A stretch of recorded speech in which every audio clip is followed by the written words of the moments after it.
Ассалаумағалейкум. Еліміздің басты арнасында жаңалықтар, студияда мен Талғат Алман.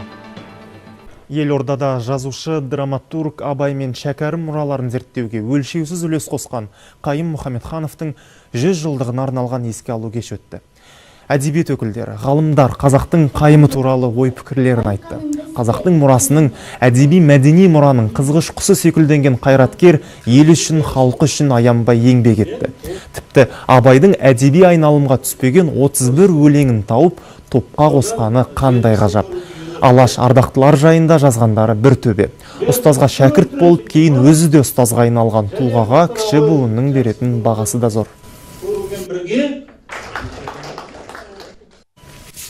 Бірінші анау әнұранның мәтінін жасаса, екінші Абайдың текстологиясын жасаса, үшінші келіп өзі міне профессор, дәріс берген, шәкірт қалдырған адам.